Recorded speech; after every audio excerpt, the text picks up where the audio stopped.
Our faculty here at FSU, Bob Shacochis. Can you believe it? Yeah, woo! Woo! Hard to believe. Finish this sentence. I love you, Bob, but. Go ahead, David. But more than ever today. I'm not a face that you probably see around here a lot, but Daniel's my student, and the guy who was going to introduce him came down with Ebola, or I'm not sure what happened. He's not here, so I said, okay, I'll be glad to step in.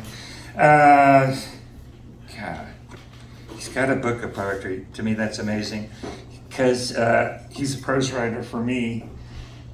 He's going to read poetry. I don't know if it's good. I haven't a fucking clue. I've never read it, his poetry, but I'm sure it's amazing because he's amazing. One of the amazing facts about him is he is a direct descendant of, this is the guy's name, Lord Holdemar the Buttock. One buttock was taken away by a wolf in the year 1379 TGIF. Daniel is 136 generations removed from Holdemar, who is known as an orc slayer. So I think that's something that really belongs on his resume.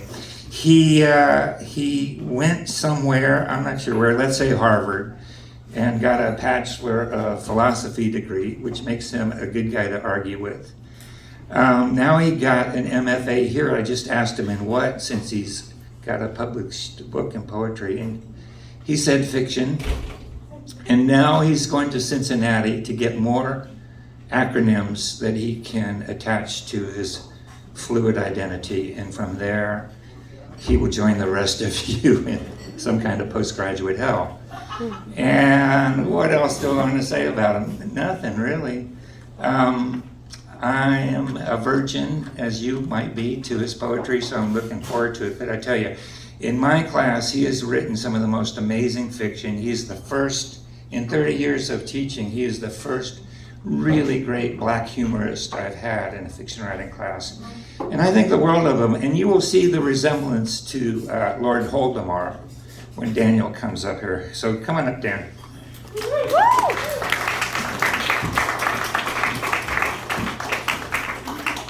Thank you very much. I want everyone. Look, Lord Holdemar.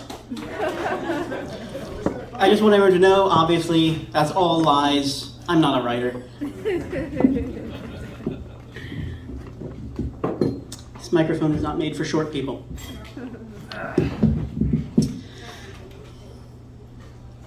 All right. Yeah, like Anthony said, there are books in the back. What I'm going to be reading today is from this first book that I'm incredibly excited about. It's called Imaginary Sonnets. A few years ago, when I was an undergraduate student, I came across this Victorian writer, Eugene Lee Hamilton. And he doesn't seem like a very good model to build a book or a literary career on. He is an obscure, failed poet from the 1880s, a cultist of Robert Browning, and he wrote this book, which I stole the premise of, in which every poem is a sort of what Browning called a dramatic monologue, a persona poem from the point of view of a different real historical character or literary figure or person from mythology, or even some inanimate objects.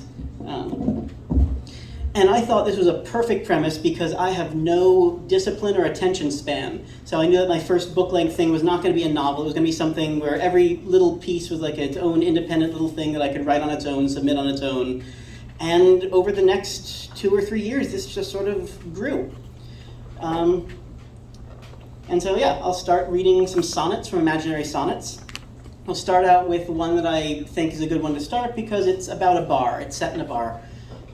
Georges Auréole is a French artist and a typographer, the 1890s. He was a friend of Eric Satie. I was reading a biography of Eric Satie and came across his little footnote. I love historical footnotes. Half of the poems in this book have footnotes. And he was a patron at the Chat Noir Cabaret and the attached bar room in Paris. And you've probably seen the poster for Le Chat Noir done by Toulouse-Lautrec with the black cat.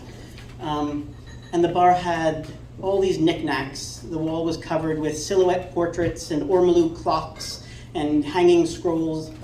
And it was just cheap kitsch, but he decided to be a writer. The only thing he ever wrote in his life, I believe, is the Chat Noir Guide, a museum guide to all of the little objects and worthless tchotchkes on the shelf. What emperor gifted them, what ancient civilization they were handed down from, and of course every word of it was a lie. So here, in this case, you are a patron at the Chat Noir, and the first one is called George Oriol Addresses a Patron at the Chat Noir in Paris. Come in, here, have a glass of beer.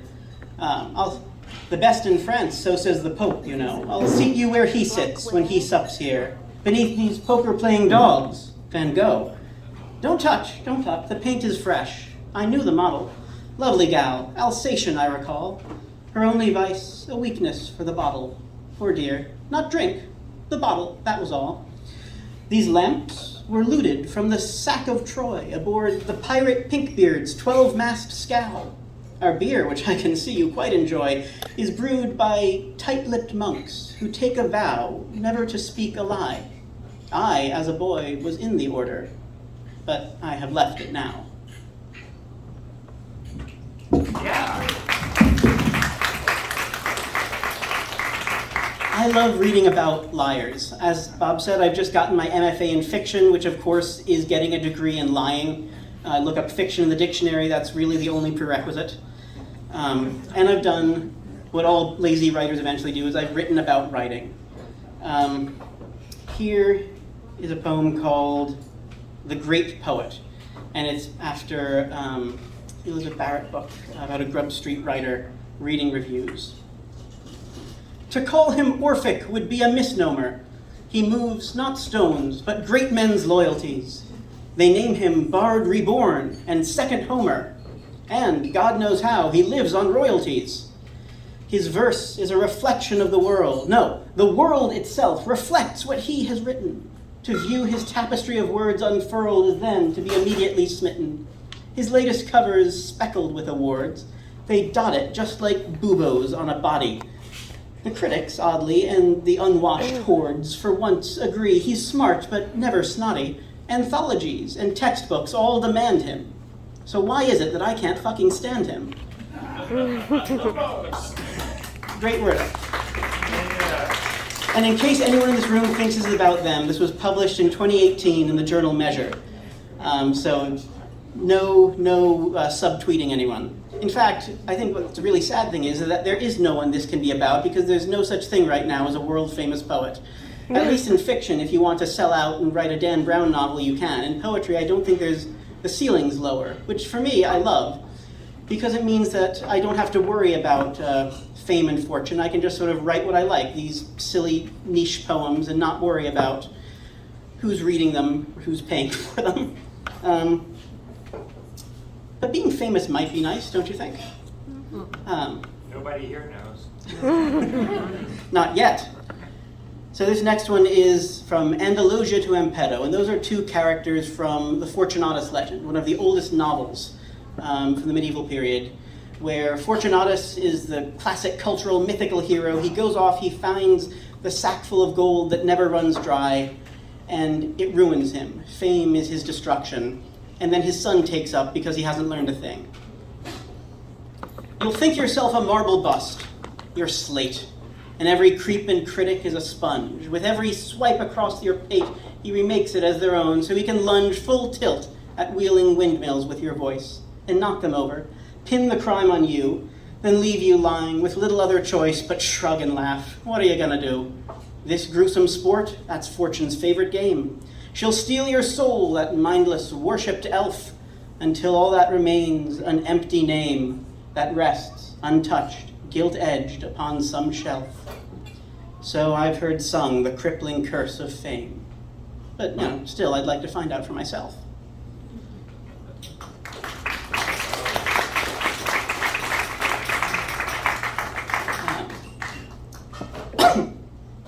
Writing about artists, I think, is usually like just this sort of secret way of writing about writing. When Poe writes the Oval Portrait, he's talking about love poetry. In the in Balzac, Le Chef de Vincorneau. He's really writing about writers, but you put in a painter so it doesn't look like you're writing about writers. And this is, whenever someone talks about where they get something in a poem or a painting, where they took that metaphor, where they got that detail, it's a wonderful metaphor. I always wonder what happens to it. If I got this from here, is it still there, or did I take it? So this is Fraunhofer to Gillette in that Balzac story. I painted you a portrait, and I took that golden hair, cliche, I know, all right, from yonder golden meadow. If you look there now, you'll see the wheat's dishwater white. Bah, the hue was wasted there. That shell-like ear, a shell. I plucked it off some crabby beach with just one brushstroke, but do not fear. I hear crabs share their shed shells, each to each. Those stars within your eyes were stars I stole from where all stars are. Sure, it was a shanda some sailors died, but perhaps the lightless hole in the heavens great astrologers can ponder. And the love in your expression, well, only I could feel that love, so I guess that means goodbye.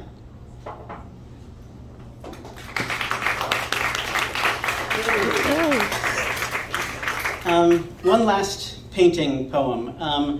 So as I said, a lot of the people in the book are real historical figures. Because of my own biases and interests, there's a lot of people from ancient Greece, a lot of people from the 17 and 1800s, and the most recent character in the book is Cecilia Ximenes, who you may remember from 2012. If you haven't, I'm sorry I don't have an audiovisual system here. She repainted a fresco of Jesus Christ on a church wall in Borja, Spain. And I would encourage everyone to Google that if you want to. It's Borja Christ fresco. There was a whole series of Saturday Night Live skits about her. People said she ruined it. It was very funny. But also, whenever the people get sort of ridiculed by the media, I'm curious as to what their take might be, what she was actually thinking when she repainted the master's mural. And in particular, it reminded me of a passage in Gibbon, The Decline and Fall, about contrasting the ancient Greek aesthetic theology with Christian theology. And he says that the Christian God is not a critic. He doesn't care how well the Mass is performed. The Mass is the Mass. If it's done with devotion, that's all that matters. And I thought that was an interesting way of looking at it. And I thought that might be maybe how she looked at it. And so this is her addressing the Holy Virgin, which is whom she dedicated the painting to. We've both produced a Christ. Yours was of flesh and mine of mural plaster. Both predate their pure conception. Frescoes must be fresh, but light and life are old. All art came late. The fallacy of Zeuxis and Parrhasius is thinking that the Lord demands good taste. As long as we are honest, kind, and chaste, then heaven takes our prayers a Dios gracias. What matter how in tune a psalm is sung, if the voice is clear, or if they keep good time? The spirit's in the heart, and not the tongue. All art is recreation. On wet lime, like on the skin of water, we can limn. But if we mean it, it will be a hymn. See? You thought they were all going to be jokes, didn't you? All right. So, you can have as much fun dealing with a serious topic in a jokey way as a jokey topic in a serious way. These are all very serious, honest looks at what I think these people might be thinking at the moment, attempts to get into a mind of someone that isn't yourself. These are dead serious, and I don't mean any of these to have any humor in them, and I hope you see that. This next poem is from the point of view of a Taco Bell taco. So this is, in fact, the Taco Bell Naked Egg Breakfast Taco. I haven't had it. I will never have it. It came out a few years ago and is a taco, the shell of which is made of a single fried egg instead of a tortilla for our crimes. And I wanted to come up with a way to justify this taco, which is theologically difficult. And I found the answer in the ancient Persian cosmology of Mithraism.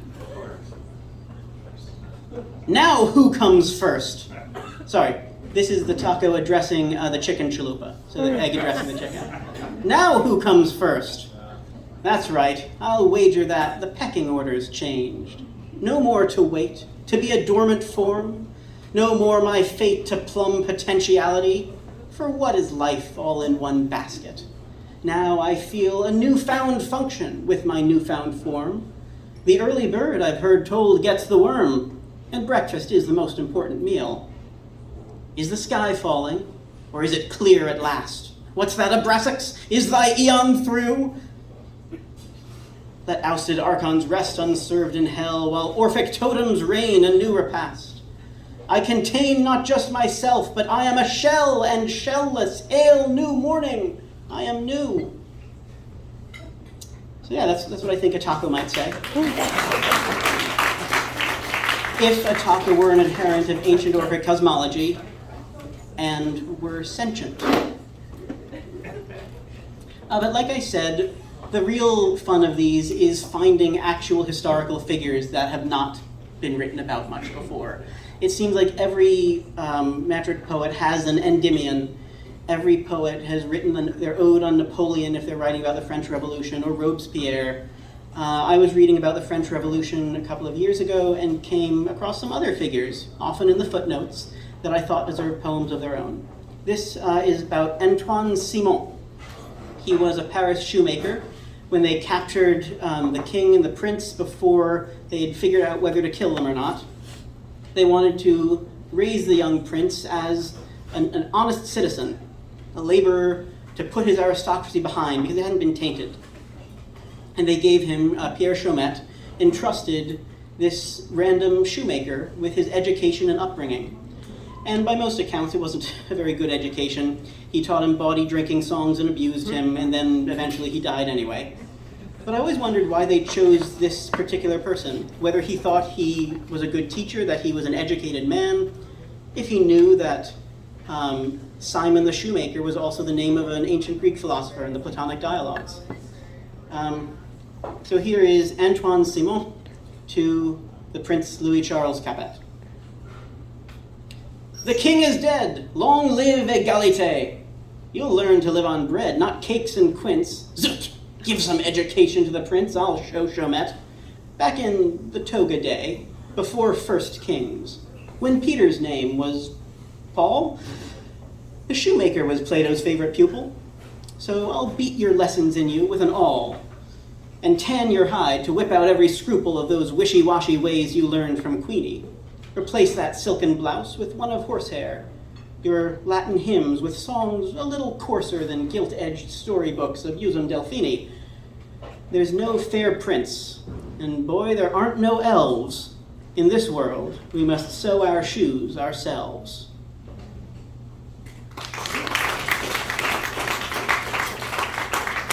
And the next one is also a French Revolution poem. Like I said, I love liars, I love frauds. Has anyone here seen Inventing Anna? Mm-hmm. It's on my list. What about, Frank Abagnale, famous 20th century con man? Leonardo DiCaprio played him in something. Has anyone seen that? I'd like to, I will, I promise.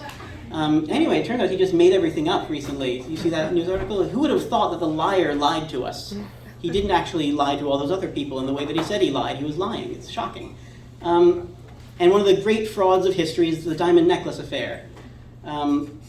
A fraudster named the Countess de La Motte, who was not a countess and wasn't from La Motte, decided to steal this diamond necklace that had been created for Marie Antoinette, and it was exposed and alerted the people to the excesses of the aristocracy. Some people say it led to the French Revolution. One person who shows up, of course, in a footnote in that story is the Baroness d'Olisva, who was also not a baroness. I don't think we even know her real name. She was a Paris courtesan who was sort of roped into it by de la Motte and was convinced, under false pretenses, to accept the handoff of the necklace in the gardens at Versailles from Cardinal Rohan. She thought that he was playing a game, that Rohan was in on it. Rohan, apparently, at least according to one source, was told that the necklace was counterfeit. There are so many, she was pretending to be Marie Antoinette, pretending to be a Paris courtesan, which is something Marie Antoinette did. And I don't think any single person really knew what the truth was in that situation, which is interesting to think about. The gardens at Versailles, which were full of these great topiary statues of moralistic scenes from Aesop's fables that Louis the Sun King put there, was also one of the first places in the world to use artificial turf, so even the grass wasn't real. Could anyone know what was the truth? So this is Baroness d'Olisva addressing the Queen of Diamonds, which is what they call the largest diamond in the necklace that has never been recovered. De Berry's trade was not so far from mine. It takes a heart as hard as the hardest stone. The crooked elm supports the crooked vine. I've heard these parables before. They've shown how false our fancies be. Am I betrayed? False falsehoods yet. Within her champagne breast is something hard, like diamonds feigning paste. I've heard she likes to play the dairymaid. And underneath his robes, in priestly pants, this cardinal is no more a man of God than I'm the Queen of Sheba, or of France. But, oh, fuck. All right, so... But if de la Motte can forge a count, then I can steal a kiss if counterfeit on phony sod, for Rohan's rose, and you, my queen, are real. And then, last French Revolution poem is about, I think, one of the most fascinating figures in the Revolution, Charles-Henri Sanson, the gentleman of Paris. When everything was tumbling, when no one's position was safe, and the people who were revolting one day were on the chopping block the next, he kept his official job all through the end and survived long after it. He was the royal executioner. It's a hereditary position. In 1757, when Robert-François Damiens tried to assassinate King Louis, he was caught, and as an attempted regicide, Sanson executed him. 30 years later, he executed King Louis on the orders of Robespierre, and then a couple of years after that, it was him who also executed Robespierre. But he was always safe. Everything, all the chaos around, the executioner remained the same throughout all the regime changes. And that there's always that one poignant detail you look for. The one poignant detail that made me know I needed to write this was that he also, written into the law and respected by all the regimes, had a tax break for it. He was exempted from paying taxes as his position. And he raised his son, who continued on. So this is him teaching his son, Charles-Henri Sanson, to his son. This line is steady, stable, and you get to work with your two hands in open air. The clients, such characters I've met, Damiens, Louis Capet, and Robespierre. The sovereign's word is law, until it's not. A sovereign's scepter is just a fancy club. The tumbrel's wheels revolve about one spot, immobile, midst the whirling spokes, a hub. The lily wilts, the assignats are raffled. In France, this steadfast axis is my scaffold. One thing alone is constant. Like a blade, it hurtles down at us, fixed, flying, stayed. By sea, by fire, by God, or good sharp axes. And it isn't taxes.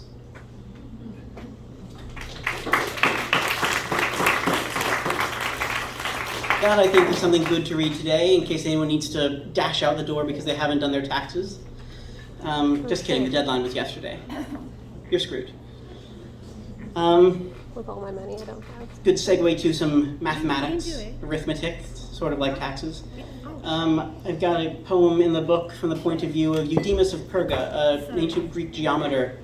When I was reading Apollonius's treatise on the conic sections for an undergraduate class, we were studying the theorems, but also they translated along with them the dedications.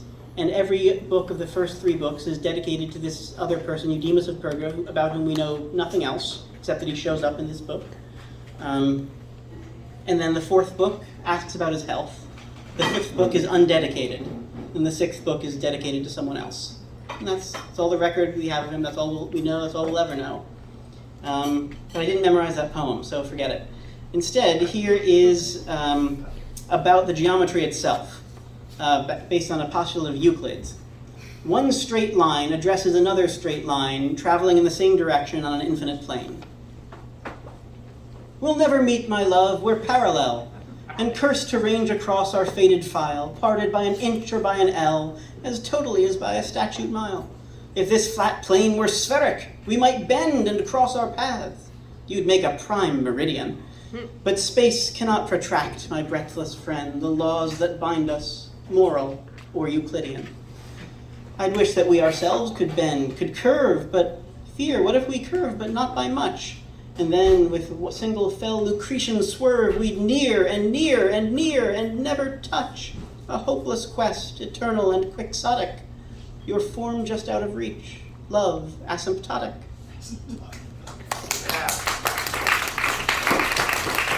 Yeah, sometimes you just write a poem to rhyme quixotic and asymptotic. That's all there is to it. It was published, I tried to publish some of these in specialty journals where it would be seen by people who aren't poets. That was published in a journal of mathematics.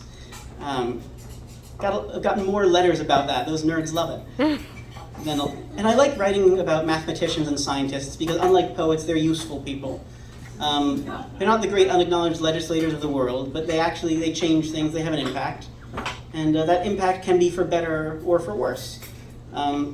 One fairly significant figure of the 20th century is Wernher von Braun, a German rocket scientist who worked for the Nazis and then worked for the US. How that shift happened was classified for a while, but now we know it was called Operation Paperclip, and the CIA had an entire program to meet with, recruit, and scrub the records of Nazi scientists so that we could beat the Russians in the space race. He met with Robert Staver, a sort of military bureaucrat, in 1945, and we don't know what he was said during that meeting. Von Braun is a pretty fascinating figure. He was one of the inspirations for Dr. Strangelove, in the movie Dr. Strangelove, and the subject of a fantastic and scathing Tom Lehrer song. Don't say that he's hypocritical, but merely that he's apolitical. I won't do the voice. I might do the voice. I won't do the voice. This is Wernher von Braun talking to Robert Staver at his recruitment interview. What's that? The road to hell is paved with good intentions. But what of the reverse? Just like some unexpectedly benevolent inventions, the hug bomb or the penicillin gun, ill will can double-cross itself, a power of wild destruction, terrible and terrific, like spoiled wine into water, might unsour, begrudgingly prove utile, optimific. Perhaps the steps to heaven glint with evil's glamour, salvation being merely an award for those who, stoking fires of Götterdämmerung before the raging forge, grew bored, until they, fumbling blindly with a hammer, banged a plowshare from a bungled sword. That was also an excuse to say optimific, a great word from utilitarianism, which always looks like a typo, and which Microsoft Word thinks is a typo, but that's just because Microsoft Word doesn't know John Stuart Mill. So yeah, I didn't do the voice. Should I have done the voice? I mean, I have made no effort to have any of these people speak in any register like what they would have spoken. I think it's more interesting to come up with a voice for them, come up with a register for them, fill it chock full of anachronisms. Of course, if I were to be perfectly, or really going to be adhering to historical accuracy, I would have written it in German. It would have to be every of the speaker's native languages because that's what they would have said. That's what they would have, how they would have spoken it. So instead, I only did that for one. This is Johann Zerler. Wenn ging der Schwoll und wann ab Schwoll es geht, man klugt bewann zu glieben an dem Wies und weder nach ein Paar zu sausen hieß. Komm nicht der Schwan, komm nicht beträumen, hey, ach betraume, klingt versiegt, der hummelt an, den gleichen Öser krägt mit Staub und vor aus Bremischhopfen klängelt, als der Gahn und schrock der Tschicherwort. Zu soften wo. Ertreulichen verkreuzig Akisten wie Tortisch Kannings in der Kräuber grot. Tipp Grab ei Treppich waren Upperblot, dann schmockte Zappen, alles von hieß, wenn sie auf dem Blick von mir und ihm geschwün. Kennst du das Land, wo die Zitronen blühen? Thank you very much. It's a beautiful language. If anybody in the audience does not understand German and so didn't understand that, I apologize. Nobody told you the reading was going to be all in English. If anybody in the audience does speak German and didn't understand that, I can't imagine why. It's certainly not complete gibberish. I'm not interested in nonsense. I'm interested in sense. And one of the first great thinkers to write about sense was Parmenides of Elea, an ancient Greek pre-Socratic philosopher, the founder of the Eleatic school in Ionia, the teacher of Zeno, who came up with Zeno's paradoxes. He wrote about what is and what isn't, and what can be and what can't be. And so here he is, also like Van Braun, reacting to a phrase. He's addressing Doris Day. What? What will be, will be? But what will be, but what will be? What won't be? No, siree. For what will not be, you see. And what will be do, if not be? See, what is not what is, and nor is what is not. Where is it? For what is not seems, and what seems is not, nor at least seems not to be. Although not all that seems not is not, nor all vice versa. Dreams are and are not, and the past, and sunlit beams, which aren't and are. A paradox, it seems, and paradoxically quite clear, I think, or think I do. Zeno, pour me half a drink.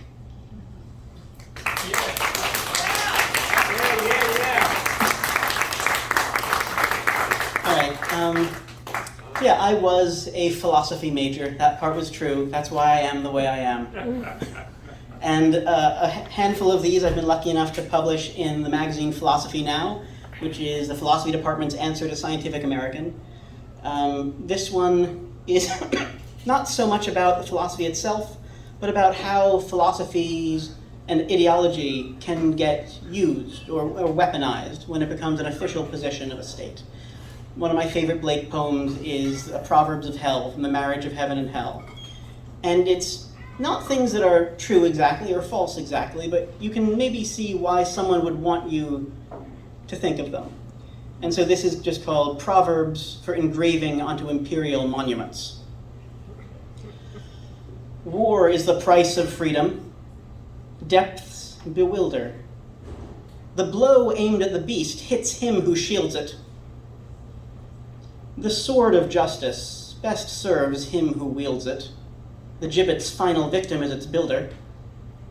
The word of justice best shields him who serves it. A tree outlives its leaves, an age its fashions. A cart horse needs its blinders, man his passions. A round coin rolls to him who most deserves it. The ardent spirit breaks the firm retort. Power bears scrutiny like the sun, one's gaze. God speaks his queer commands 1,000 ways. The worm awakes, the butterfly is dreaming. The price of peace is bondage. Our chains support. Persuasion is a proof. Seeing is seeming. All right. Good job, Daniel.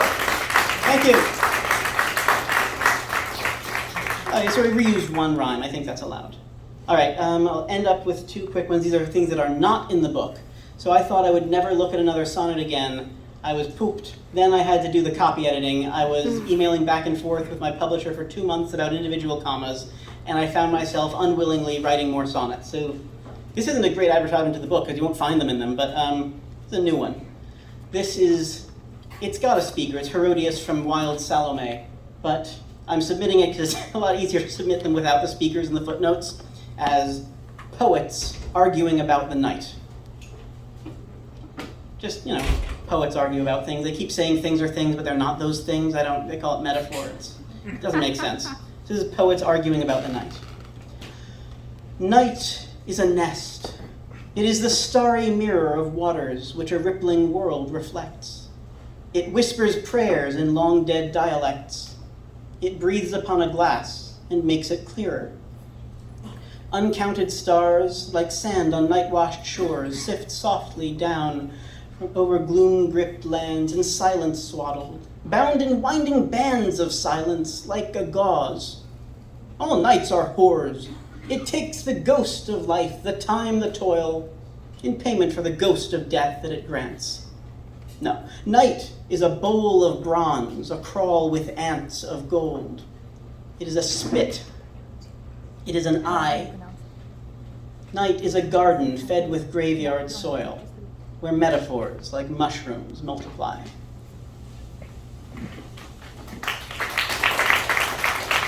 All right, and then last one of the night, also not in the book. This is, again, probably, it has a speaker. You don't need to worry about the speaker.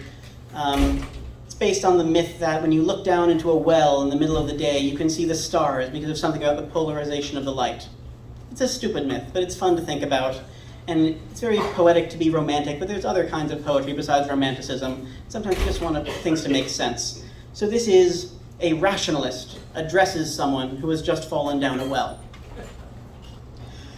Sure, one sees stars at the bottom of a well, but they are lies. The constellations there are not the ones through leagues of felted air and crystal spheres, nor ghosts of stars that fell in ages past. Nor are they devil's eyes, or salamanders' droppings, or bright gems that gnomes have mined and polished, or the stems of subterranean fruits that sorcerers prize for properties obscure. They're just dumb gleams from snot-slick stones. The specious specks you spy there, when hauled up in a tub, the sun purloins. Don't get me wrong, I've nothing against dreams, but you won't catch me jumping down there either. All right, thank you very much.